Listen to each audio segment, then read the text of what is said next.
Hi friends, কেমন আছে সবাই? আশা করি ভালো আছে। আমিও খুব ভালো আছি।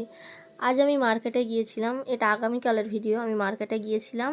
তো মার্কেটে যাওয়ার আগে সকালবেলায় পিসটা রেডি করে দেওয়ার খুব দরকার ছিল।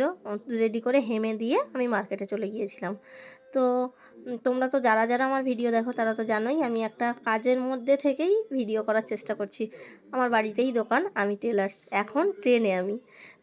তো তোমরা কে কে আমার কোথা থেকে ভিডিও দেখছো আর আমার ভিডিও তোমাদের কেমন লাগছে অবশ্যই কমেন্টে জানিও। আজ আমি টাইমে ভিডিও পোস্ট করতে পারলাম না। আসলে আজ আমি বাবার বাড়ি গিয়েছিলাম। আমার বাবা একটু অসুস্থ।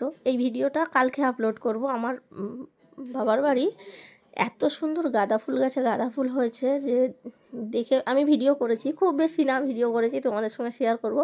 দেখে এত ভালো লেগেছে আমার। আসলে আমি গাছপ্রেমী। ওখান থেকে কিছু গাছ নিয়ে চলে আসলাম। এসে আবার বাজারে গেলাম, বাজারে গিয়ে টব আনতে গিয়ে আবার কিছু গাছ নিয়ে চলে আসলাম। সেই গাছ লাগাতে লাগাতেই সন্ধে হয়ে গেল, আর ভিডিও পোস্ট করা হলো না টাইমে। তাই ভাবছিলাম আজকে পোস্ট করব না। এখনও খুব কাজের চাপ। এখন যেহেতু স্কুল খুলছে, স্কুল ড্রেসের খুব চাপ। সবার ড্রেসগুলো দরকার, সবাই স্কুলে যাবে। তো তার মধ্যেও আমার মনে হলো না একটা ভিডিও পোস্ট করি। ভিডিওটা যেহেতু আছে, শুধু ভয়েস দেওয়া, এডিট করা এইটুকু, সেইটুকু করারও টাইম পাচ্ছিলাম না। তো অনেকটা লেট হয়ে গেল। তারপরেও পোস্ট করার ইচ্ছে হলো, তাই এডিট করতে বসে গেলাম।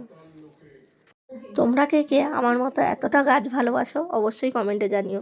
আসলে আমি নতুন নতুন ভয়েস দিচ্ছি তো অনেক কিছু ঠিকঠাক করে বলতে পারি না, কথাটা জড়িয়ে যায়, অনেক সময় কি বলবো এটা বুঝতে পারি না। তো অনেক কিছু ভুল ঠিক হবে। যে কোনো কাজ শুরু করলে অনেক ভালো পারে না, আসলে কাজটা করতে করতে শিখে যায়। আমিও একদিন কাজটা করতে করতে ঠিক শিখে যাব। তো আমি মার্কেটে গেলে খুব বেশি ভিডিও করতে পারি না, খুব ভিড় থাকে আর খুব তাড়াহুড়ো করে জিনিস কেনাকাটা করে ওখান থেকে বেরোতে হয়। একটা ট্রেন মিস করলে অনেকটা লেট হয়ে যায়, তাই ওখানে গিয়ে আমি ভিডিও করতে পারি না।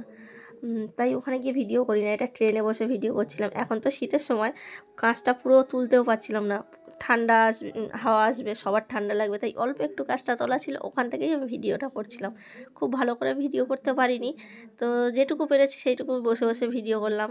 এটা আমি ফেরার সময় শিয়ালদায় ফিরে জিনিসগুলো রেখে শিয়ালদায় বসেছিলাম, তখন এই ভিডিওটা করেছিলাম। তো তোমরা কে কে কোথা থেকে অবশ্যই ভিডিওটা আমার দেখছো অবশ্যই কমেন্টে জানিও। তো আমি জিনিসগুলো এনে সেই দিন গোছানোরও টাইম পাইনি। এটা আমার পরের দিনের ভিডিও, কিন্তু আমি গোছানোর টাইম পাইনি বলে পরের দিনই একটু ভিডিও করে তোমাদের সঙ্গে দেখিয়ে নিলাম। যেহেতু আমি একা কাজ করি, একা সবটা গোছাই। আমার দুজন হেমের লোক আছে, তাছাড়া কোনো লোক নেই। হ্যাঁ, তাই খুব ভালো করে আমি গুছিয়ে উঠতে পারি না, সবসময় গোছানো থাকে না জিনিস। এটা আমার মেয়ে একটা ভিডিও বানাচ্ছিল, ওর ভয়েসটা আমি কেটে দিয়েছি এখানে, কেননা পুরোটা ঠিকঠাক ভয়েস দিচ্ছিল না, ওর জন্য পুরো ভয়েসটা আমি এখানে দিতে পারিনি। তো অবশ্যই ভালো লাগলে একটা লাইক করো, কমেন্ট করো, আমার খুব ভালো লাগবে, যেহেতু আমি একেবারেই নতুন। তোমরা কমেন্ট করলে আমি একটু উৎসাহ পাবো। অবশ্যই একটা লাইক করো, ভালো লাগলে কমেন্ট করো। অবশ্যই যদি তোমাদের মনে হয় সাবস্ক্রাইব করার মতো, আমার ভিডিও তোমরা দেখতে চাও, একটু সাবস্ক্রাইব করে দিও, তাতে